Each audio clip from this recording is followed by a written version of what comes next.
Welcome, dear viewers, to Couch Warrior TV on YouTube. I'm the Couch Warrior, and you are watching the Caranthir Tower Couch Warrior TV special.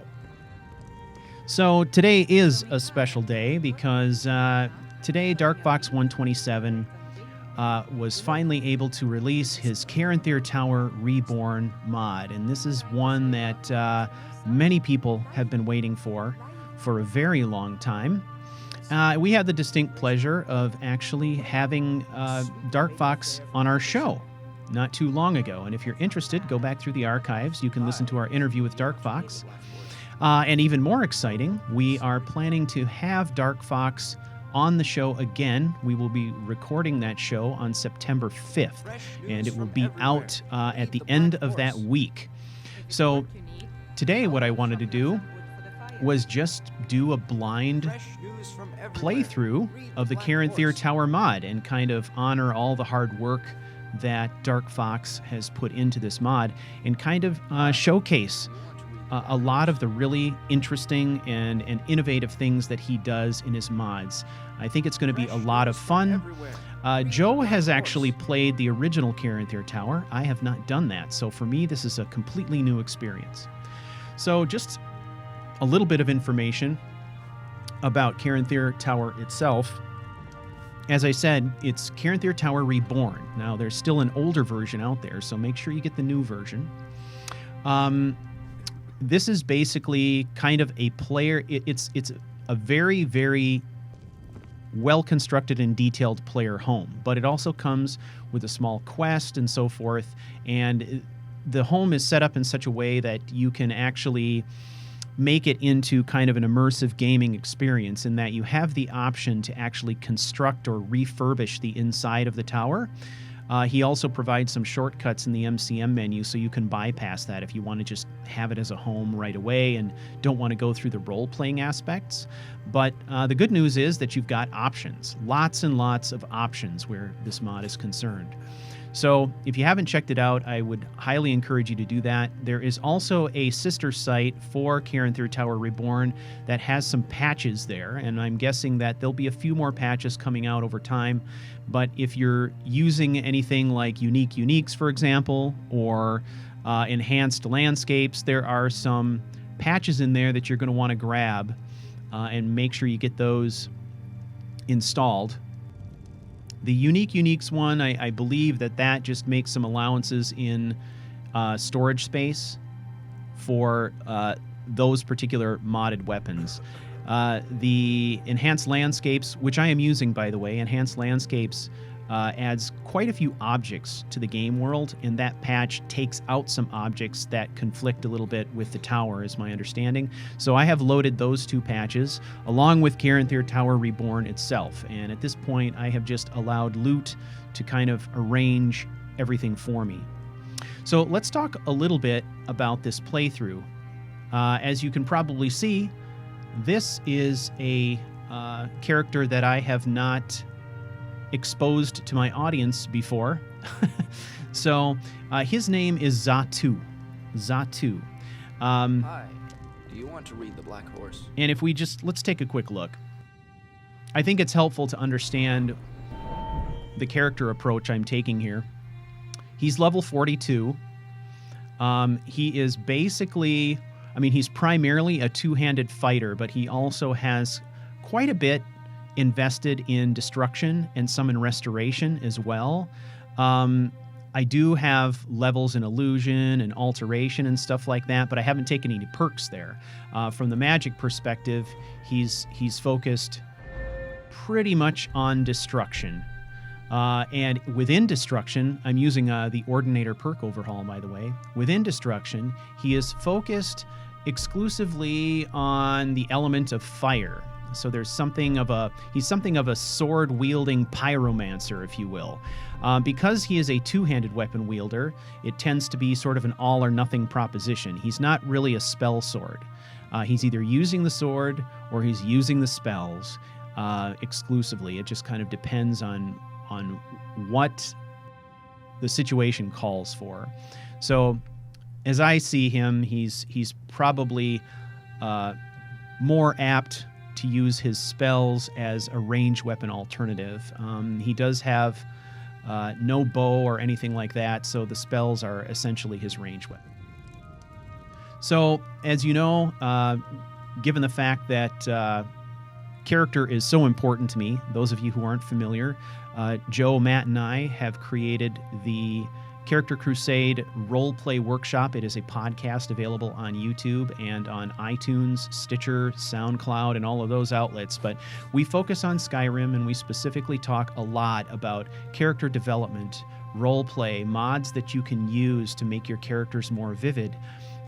So I am going to talk a little bit more about Zatu. Those of you who have been following me for some time know that for a very long time I was not interested at all in playing any of the beast races, and I will confess I still have not ever played an Argonian other than to do it very briefly for a Tamriel Vault shadow scale video that came out a few months back.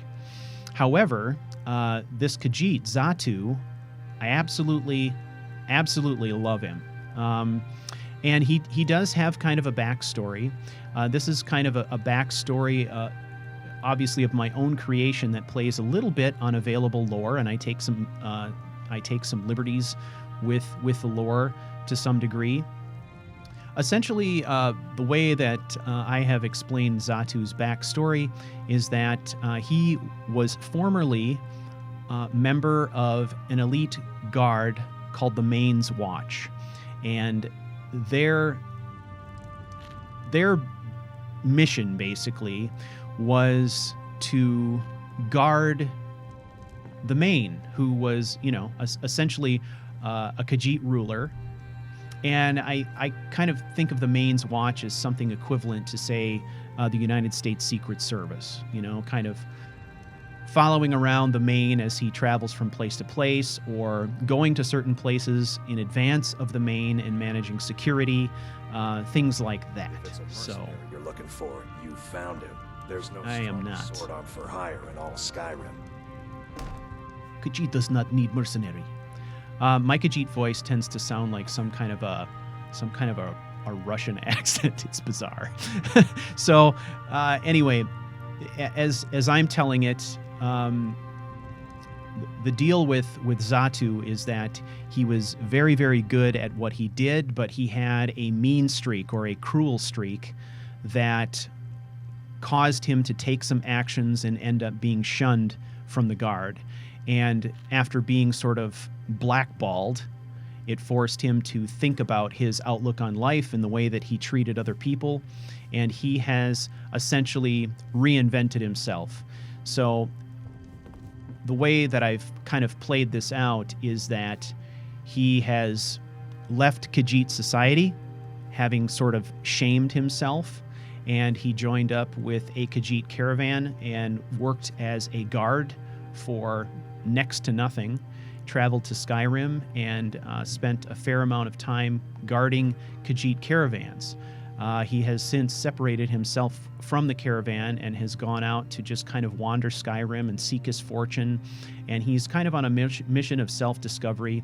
He spends a lot of time sort of contemplating his decisions in the past, things he's done that have made the people that used to love him not want to see him anymore.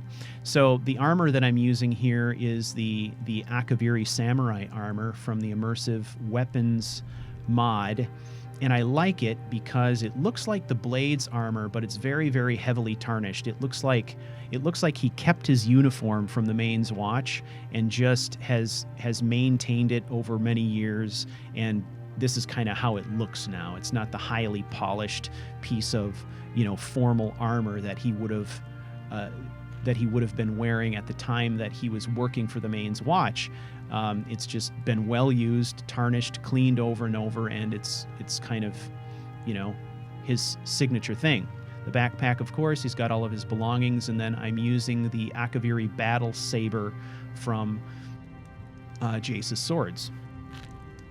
So if we take a look at this, there's a couple of things here that are interesting to point out.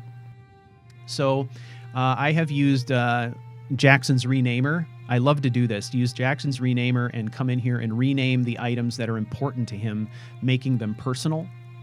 So the bandana he wears is called the Cubs bandana. And the Cubs bandana is for me symbolic. It's a piece of headgear that is worn by young Khajiits when they're going through combat training. It signifies the fact that they're novices, that they're beginners, that they're students. And him going back to wearing the Cubs bandana is symbolic of his breaking himself down and starting over.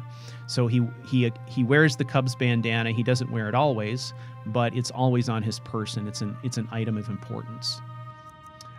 This is a fur stole. You can see him wearing that around his neck, kind of under and over the collar of his armor. I'm calling it the fur of the ancestors, and I'm saying that in his story, this has some significance. It is actually the pelt of one of his ancient ancestors that was skinned from an ancient ancestor after that individual's death. And it has magical properties and is passed down through the family year after decade after century or whatever. And he is the bearer of the fur of the ancestors, and it is symbolic of his heritage. And the idea is that with this in your possession, you are looked down upon, hopefully with some favor, by your ancestors, and it also helps you to keep the memory of those who came before you in your family close. So that's kind of what that is. These are Khajiit's belongings. This is the Main's Watch armor, boots and gauntlets. I am using the Winter Mist enchants here. So here we've got this enchantment is basically allowing me to take a percentage from health and add to stamina, and a percentage from stamina and add to health. Basically, it just is providing the equivalent of a health and stamina boost. And the reason that I like this Winter Mist enchant is because it's not finite. So as I go up levels and as I increase my health and stamina, this magic item continues to be relevant as it continues to increase in effectiveness as my levels go up as well, which I really like. Main's Watch boots, I'm buffing the two-handed attacks. The gauntlets, I'm buffing the two-handed attacks. And then I've got a couple other items. The Ancestor's Stole, by the way, is kind of doing the exact same thing as the Main's Watch armor, except that it's swapping stats between stamina and magicka. And this is extremely important because as I have leveled this character up to level 42, I have only invested points in health and stamina. So in order for him to even function a little bit as a spellcaster, it's a requirement for me to have something like this to buff my magicka enough that I can cast higher level spells. So what I like about this is that this is the direct benefit of him keeping the fur of the ancestors close. It's his ancestors bequeathing upon him the ability to cast certain spells that he wouldn't be able to without his ancestors' help. So I kind of like that. And then we have a set of 3 enchanted jewelry items. I am using left-hand rings. So it's a left-hand ring, a right-hand ring, and a necklace. The necklace is called Memories. It buffs two-handed attacks. The right-hand ring is called Deeds, and it is a stamina magicka boost. And the left-hand ring is called Regrets. It is also a stamina magicka boost. So between the 3 stamina magic items, I'm stacking those to basically supplement my magicka, which I've not invested in at all. So that's kind of where the casting ability comes from. It is artificial. In other words, it is an ability granted to him through the use of important artifacts, important family heirlooms. So the combination of memories, regrets, deeds, and the fur's ancestor the fur of the ancestors are kind of what allow him to do that. And it's amazing how simply renaming items can have a big impact on sort of the feelings you have around getting in touch with the character's background. Each of these items, when I look at them, makes me feel like I understand Zatu better. So that's what I like about those. And then, of course, we have the paper lantern. I went with the paper lantern just because it looks Khajiit.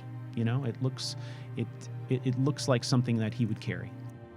On the weapon side, there is the Akaviri Battle Saber. This is his primary weapon, and I view all three of these weapons, which are all related. There is a Battle Saber, two-handed sword, a sword, and then kind of a short sword. They all are in the same style, and I think of them all also as being sort of family heirlooms, things that maybe were passed down, and he carries now. So that's essentially it. Now, to kick off Caranthir Tower, there's no stronger sword on. There are a couple of things to note about this.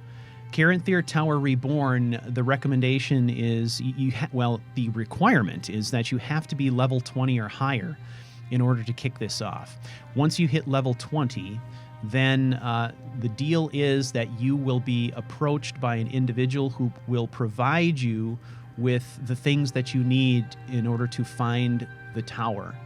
So just, fair warning, this is a blind playthrough, but I'm not going to do anything to disguise spoilers. I'm playing this through, and so you're going to see pretty much every aspect of what I'm doing here. So if you're interested in preserving the surprise for yourself and experiencing Caranthir Tower Reborn fresh, then you might want to pause this, go out and get it for yourself, play it through a little bit, and maybe watch this in tandem and compare experiences. I don't know. So at this point, I have installed the mod, but I have not encountered the messenger or the man who's going to approach us with that information. So I'm kind of waiting for that to happen. So what I'm going to do is go out and adventure a little bit and kind of, hang out, sort of wait for that to kick off, and then when it does, we will rejoin Zatu.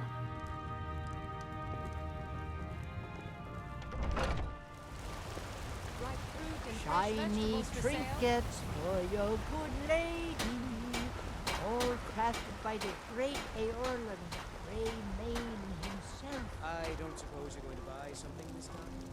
Just browse.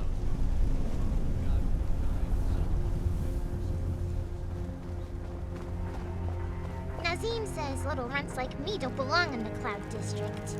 I hope he chips on the stairs to the market. Don't do that. It's mean. You're being mean? So what if I am? Hope you're willing to back those words.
Yo there. I have something for you. Who I am is not important. What is important is that you take this note, read it out of sight. People could be watching. Everything you need to know is written in the note.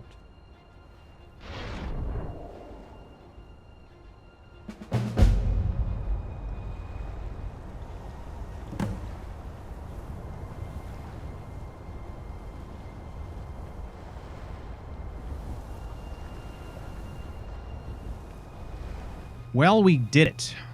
We got the quest. And, you know, it took a little while. In fact, I even posted a question on the Nexus forum, which was kindly responded to by Dark Fox himself. And his advice was just, you know, wander around and let it happen. And that's exactly what happened. No sooner did I leave Whiterun and start heading down the road here when we encountered the messenger. So let's do a little review. We've got the note, and I think we should review that. So, Andean's note. Mighty Zatu, pay close attention. My name is Andean, and I have been tasked with delivering an ancient artifact to you. I am part of a secret order whose name I cannot share. Our job is to archive special items and messages to be delivered across Tamriel. This particular artifact is one of 2 that we have been sworn to protect for hundreds of years. The other artifact was stolen by one of our own a short time ago, and was most likely sold for profit. We do not know who is sending you these artifacts, but we do know that they intend the items to be yours. The short message which accompanies these artifacts is to head to the mountains of Winterhold. There you will find your way. We think that whoever has the other artifact knows this too and has already made their way there. You should follow their tracks and retrieve what is yours. Okay. So, Andean's note. So apparently Andean is more of a broker, not the one actually sending us these things, but the messenger. Kind of appropriate that we received that message right outside the Provincial Courier Service's main office.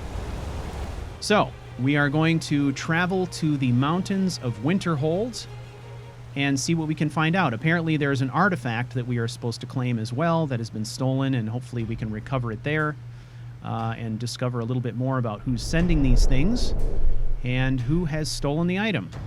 So I am going to join you again once we are in the vicinity of Winterhold.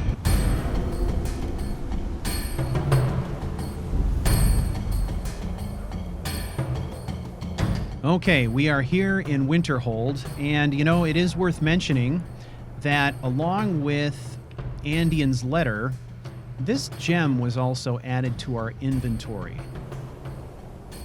Vosala's Too's gem. Let's have a look. It's just kind of a diamond-shaped, strange-looking gem thing. We don't really know what this does yet, but I'm fairly certain that we will find out soon enough. So they said we had to go up into the mountains around Winterhold, right? Let's consult our note one more time. Okay. Head to the mountains of Winterhold. There you will find your way. We think that whoever has the other artifact knows this too and has already made their way there.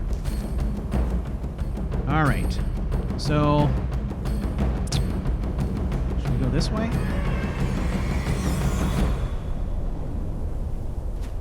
Let's head up this way.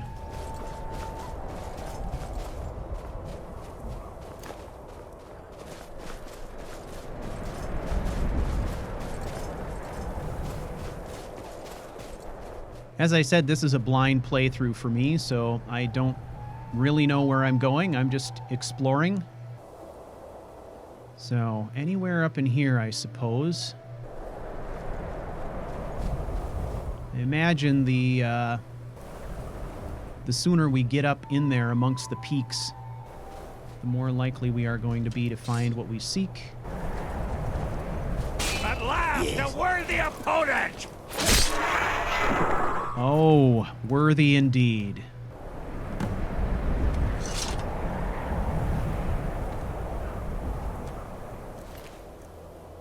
Uh-huh. Taking that gold. Kind of like that blade, even though it's not really my style. I'm going to take it.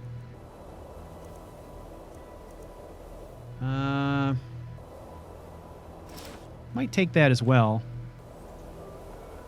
Look at that head go. Wow, look at that thing. All right.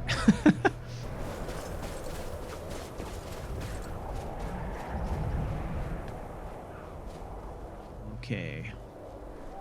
I'm thinking to start with, I'm just going to head straight up in here. And we'll see what fate holds for us.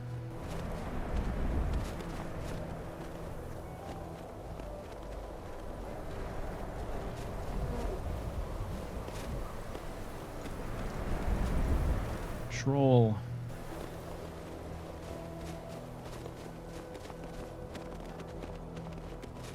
Well, I don't know how high we need to ascend, but I'm game for some exploration.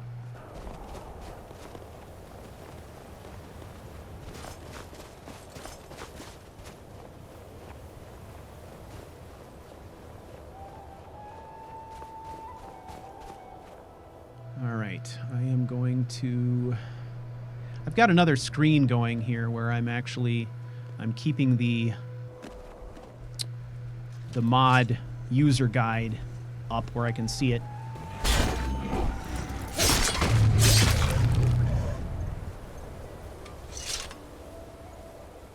Beastly. Okay. Now we can continue to go higher here. So let's do it.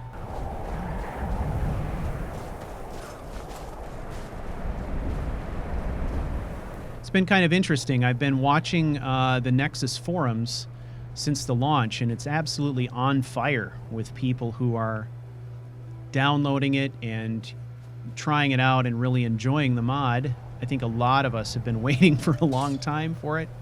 And it, I'm sure, is going to be worth the wait. Knight's Greatsword.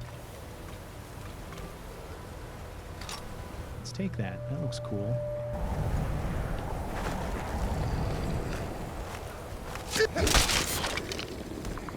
Who's next?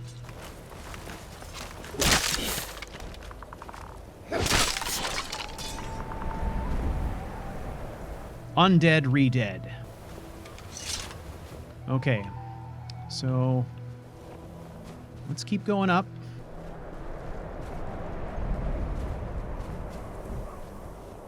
As long as I feel like there's still a trail, I'll just keep ascending here, because I really don't have any idea where this thing is at. I mean, I haven't looked at any images showing map markers or anything like that, so just keep going.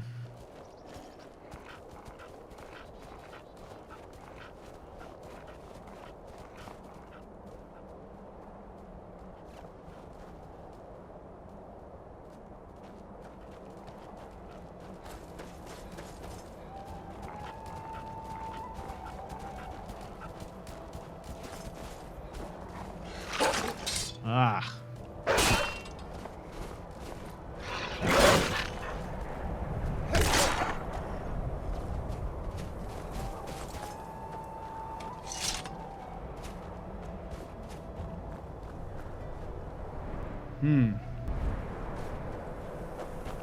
I think I'm going to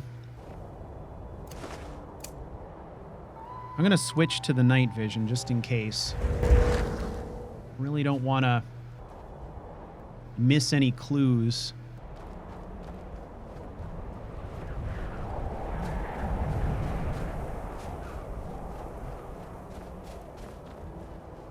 Now, I, of course, am not paying any attention to map markers here. I imagine I could do that if I wanted to make things easy on myself, but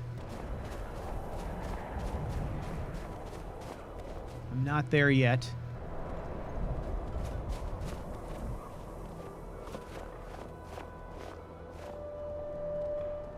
Refugees.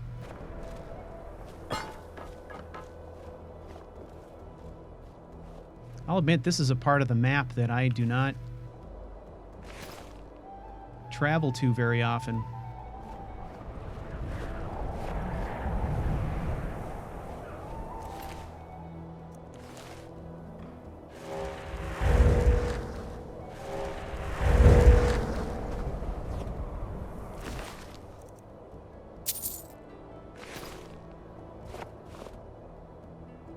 Norse Great Axe.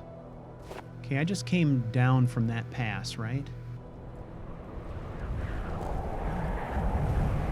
Okay, let's see if we can get a good look.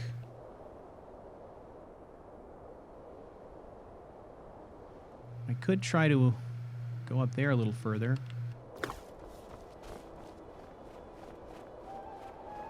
I don't know if that's accessible or not.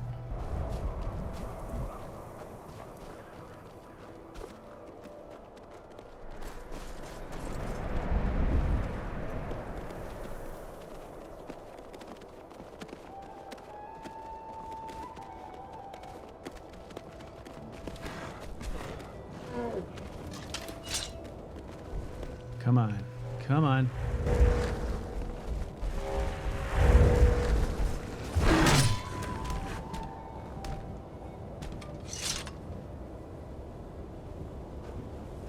All right, that's going to take me to the Shrine of Azura, but that's okay.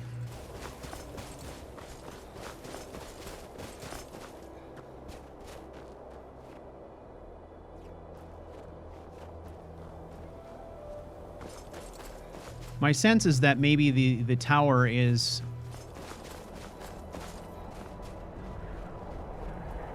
not near the Shrine of Azura, but somewhere kind of beyond it. Say, over that direction there. But this might be a good spot to...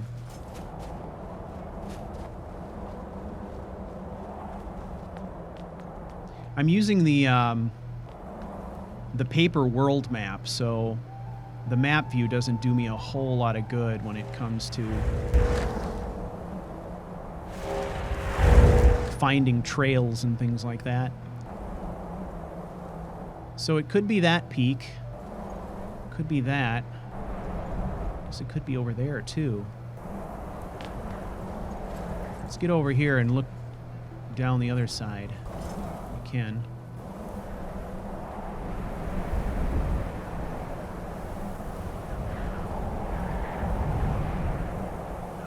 What I do know is that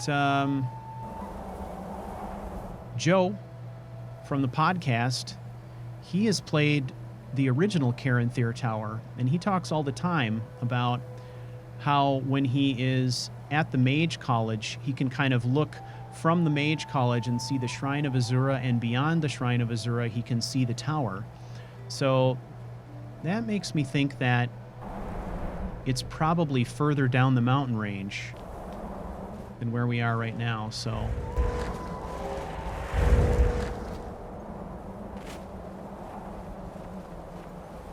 let's keep exploring.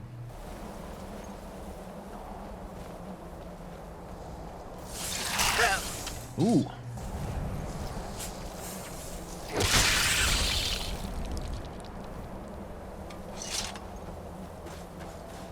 Probably not doing myself any favors by doing this exploring in the dead of night either, but if it gets too crazy, I'll just fast forward.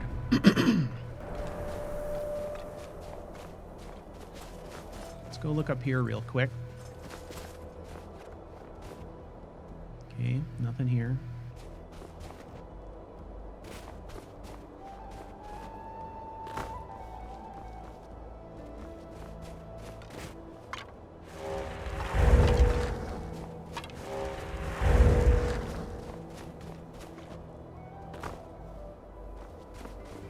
Okay, we did a circle now. This is kind of the area that we originally started from. Ooh, I almost fell into the sightless pit. That would have been bad. That would have derailed me for quite a while. Let's not do that. Okay.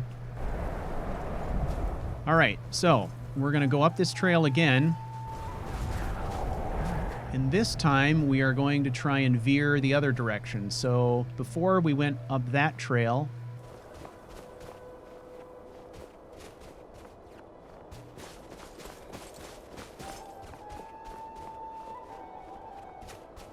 oh, I don't even know if this is a trail. I guess maybe it is. Can we get that direction? I'm going to go this way.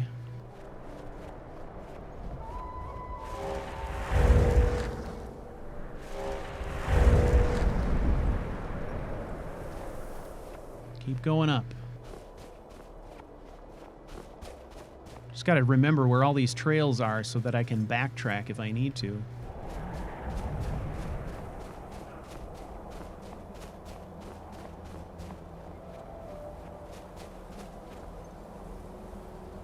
Okay. We encountered this before, but we came at it from the other direction.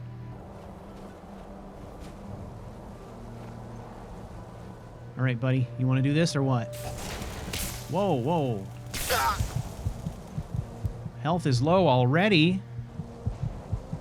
What, are you kidding me? Holy hell. Let's do ultimate healing.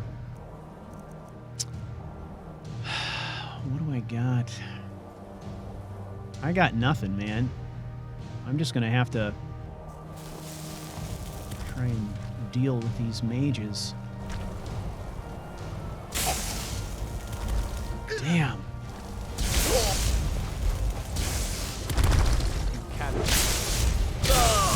Oh! Dude.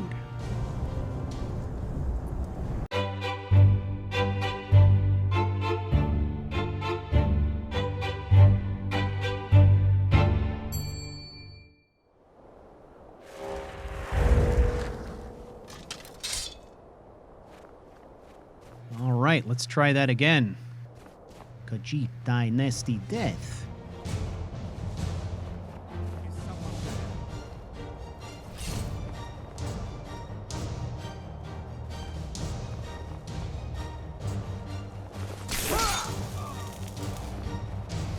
There's one down.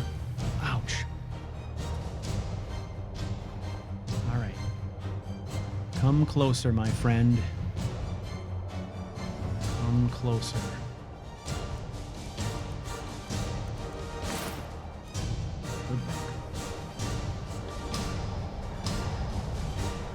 I need him to get brave enough to come closer. If I try and close the gap here, I'm going to be taking a lot of flack all the way, I think.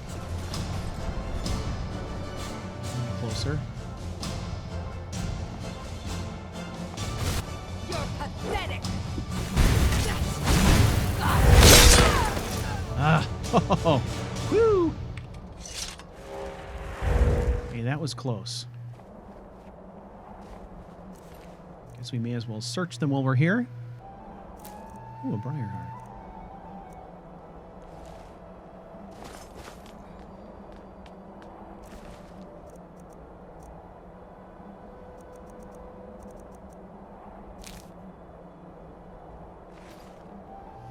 Okay.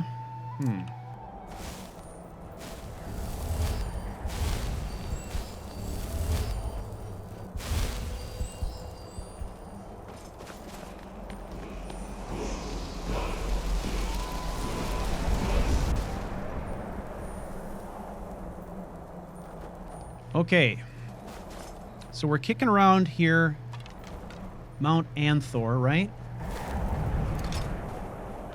Let's get our bearings.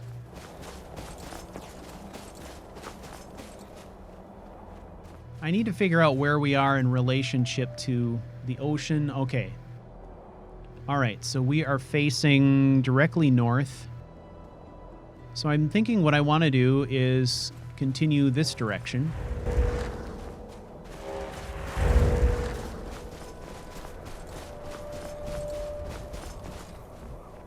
All right.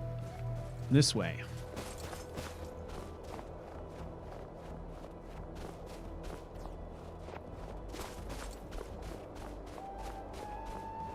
All right, there's a Dwemer ruin. So we're getting close to Wayward Pass. And I'm feeling like this is a mountain peak we have yet to explore, so let's see what we can... I don't know if I can get up there from this side of the mountain range or not, but we will try. Oh, really? Where are you now? Oh, is this the Boethia guy? It is. At last, a worthy opponent!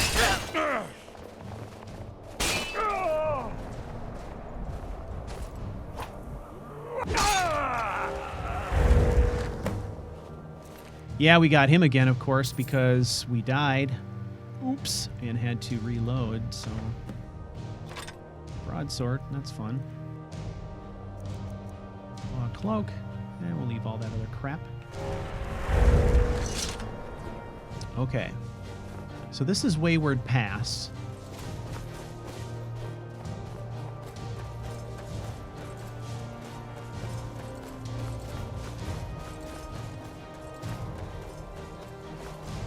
That sounds about right to me.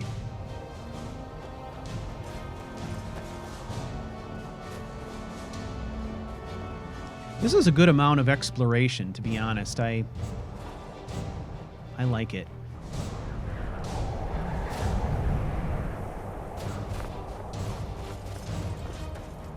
I always kind of like...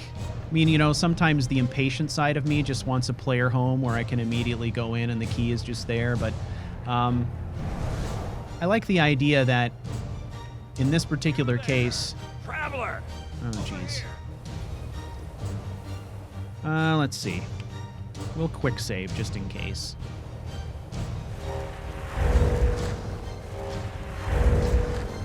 Nothing suspicious here. Here we go!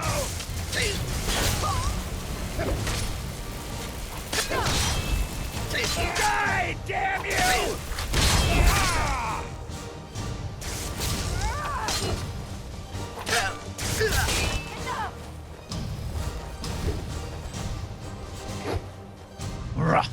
Where are you?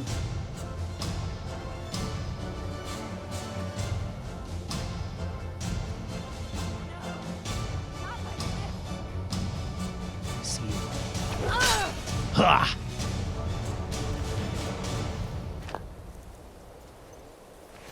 Ooh, did I pick up anything nasty?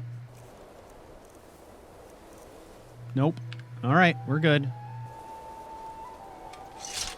All right.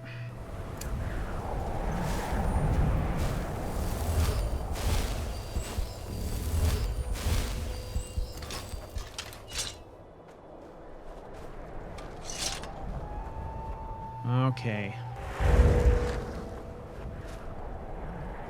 Ah, boy. Okay, this is part of the vanilla game, right?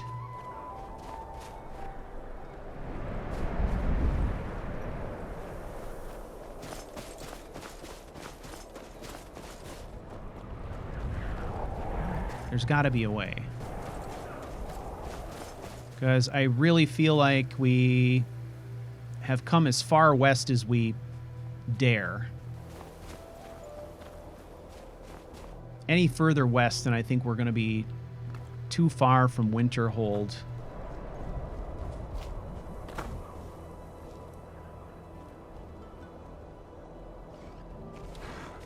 What's this?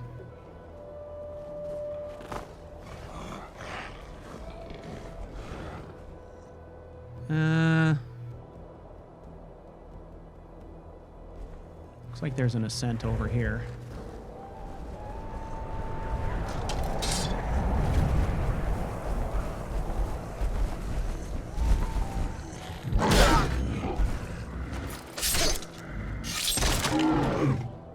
Ooh.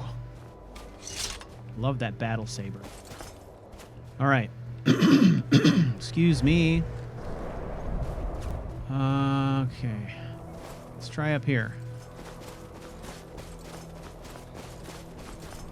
Now we're on the absolute, opposite side of the mountain range right now from where Winterhold is.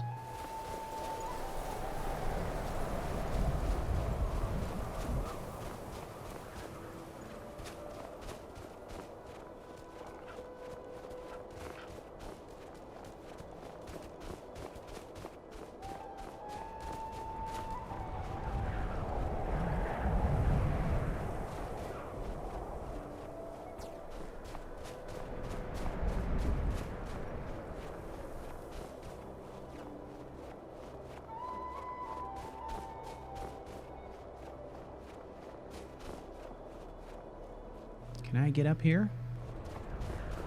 Maybe? Maybe? Well, this might be too steep for me to ascend this as well.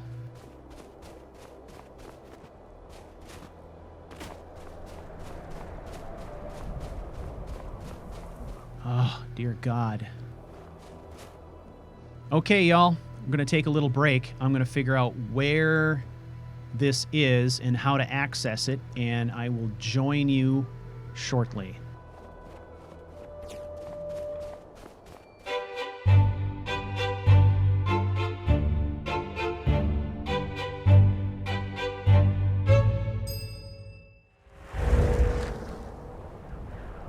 Okay, so my whole theory about how it couldn't be any further to the west than Wayward Pass? Totally wrong.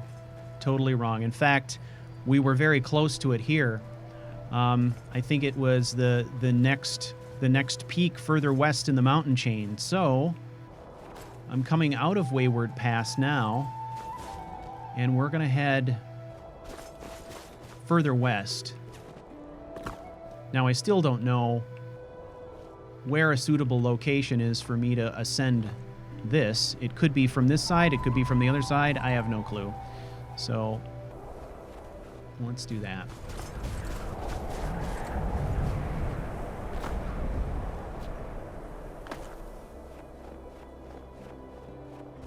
All right, this looks promising, eh?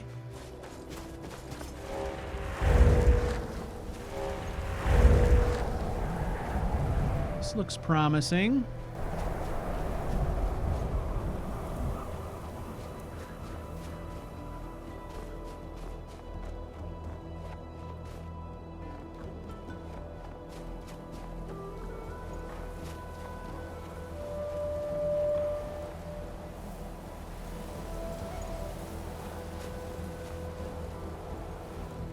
Tower that is.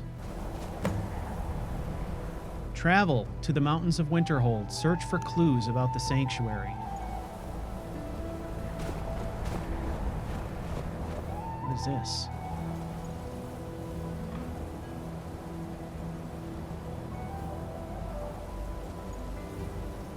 Take Welkind stone.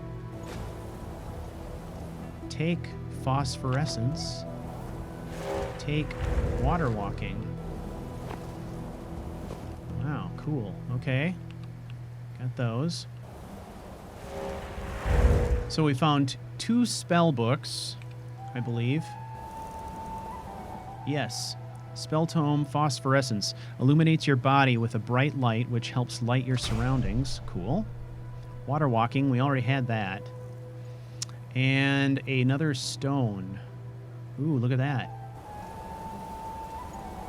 Welkind. I'm going to pronounce that Welkind stone. That's cool. So we got that, plus this gem.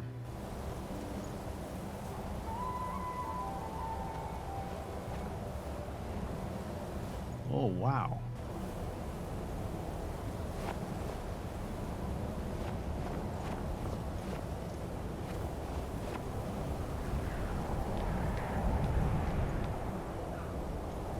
Ah. This looks like a way shrine, doesn't it? And that looks like trouble. All right, let's have a look around.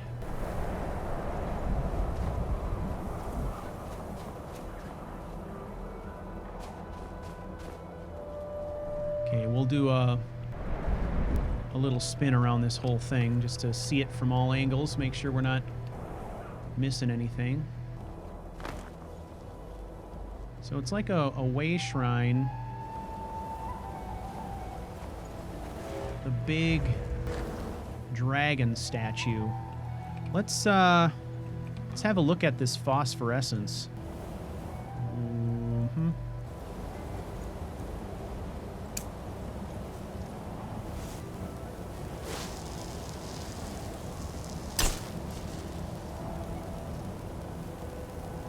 Okay.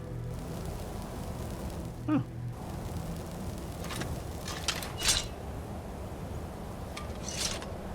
Cool.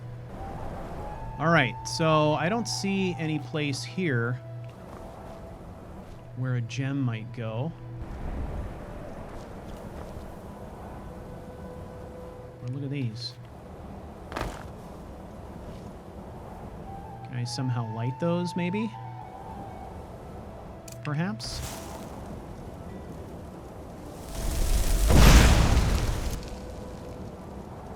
No.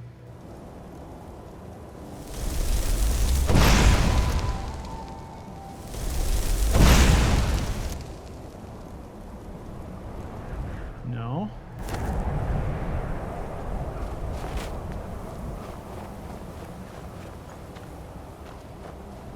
Okay. Let's see, are there any other structures around here, perhaps? Oh, here's something here. Aha! What's this? Snow globe.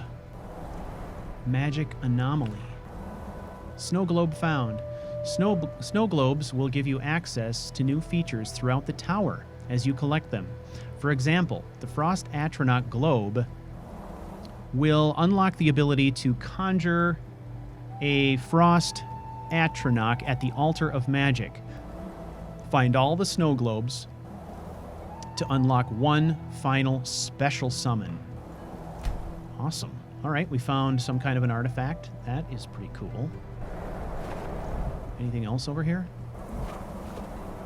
All right, this seems important. Use receptacle. Okay.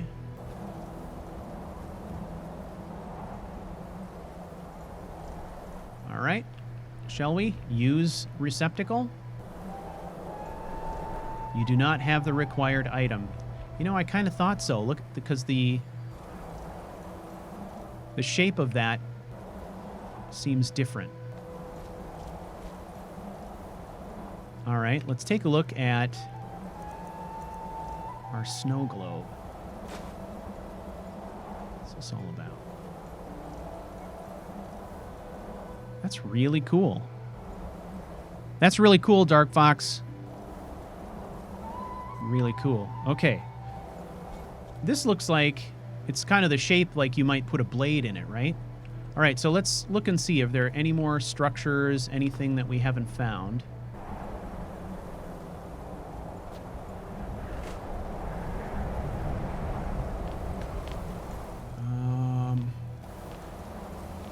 My phosphorescence is worn off, hasn't it? But the sun's coming out. Okay, this makes sense, right? If the tower is here,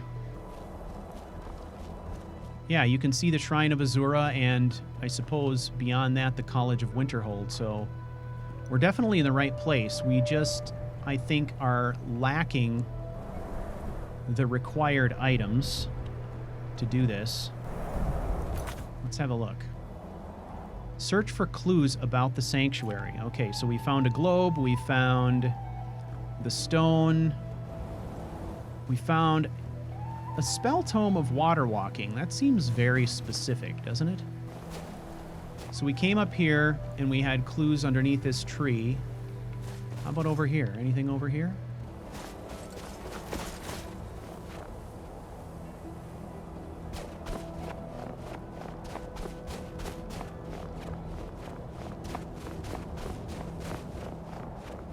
I think I'll just, I'm just going to go down the trail in either direction a little bit further here. We'll try this way first.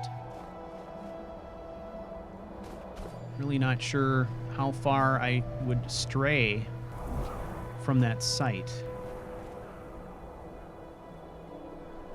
As far as I can tell, the snow globe is just a snow globe. It's not a clue per se, but it's more of an artifact.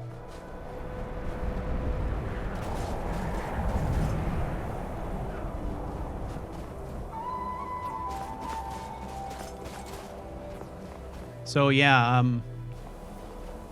Dark Fox was on the forums earlier today, just kind of amusing himself as he was watching people ask questions and struggle to try to find out how to unlock everything and stuff. There's probably, 1,000 people who've gotten further than this. Wait a second. Can I grab that? That looks important, right? But I can't pick it up.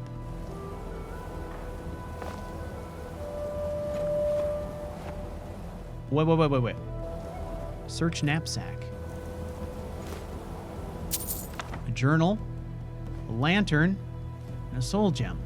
Aha! Ba-boom! Now I can't pick up the sword, but the journal... Earbrand's Journal.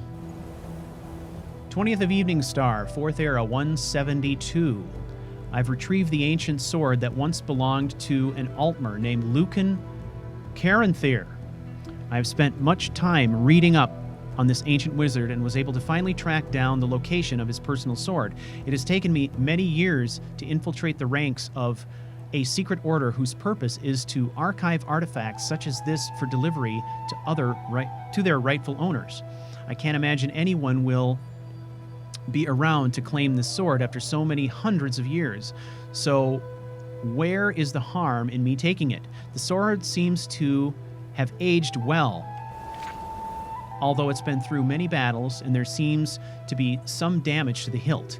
It is said that this sword holds great power and is the key to opening the portal to Lucan's sanctuary, whatever that might be. 24th of Evening Star, 4th Era, 172.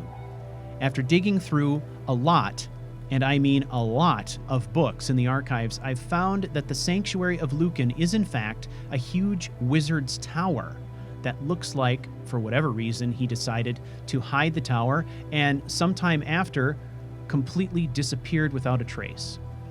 From the books I read, there were a lot of missing ruined pages. So things are not so clear, and there are huge gaps in the records. There must be someone who knows more, although I need to be careful as not to raise suspicion.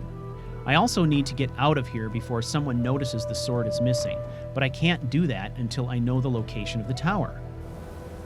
25th of Evening Star, 4th Era, 172. I have it! I have the location of the tower. Took a little convincing of one of the Order's elders, but let's just say I was very persuasive in the end. The tower can be found up in the mountains of Winterhold and should be easy enough to find. All I have to do is get there and then gain entry to the tower. I expect that the sword will have something to do with that. It's time to prepare for the journey ahead and get rid of this body I have been hoarding for before someone finds that as well. Body. Every second longer I wait increases the chances of me getting caught by the Order. Hopefully, I will not be long gone, or hopefully I will be long gone before they notice what's happening here. 28th of Evening Star, 4th Era, 172. It was an arduous journey, but I got there eventually. The entrance itself doesn't seem to have any text markings on it. However, there is a ledge of sorts a little higher up in the mountain. We found that. The entrance seems to be recessed into the ground, and there's a receptacle that looks like it holds the sword. This has to be it. Should I simply insert the sword and the entrance will fully reveal itself? I'm going to get some rest and open the entrance in the morning. This is going to be the greatest discovery of this era. All right. Now we can grab the sword. And the sword appears to share the name with the gem that we have. Gem. And there's the sword. The blade appears to have something missing from the hilt.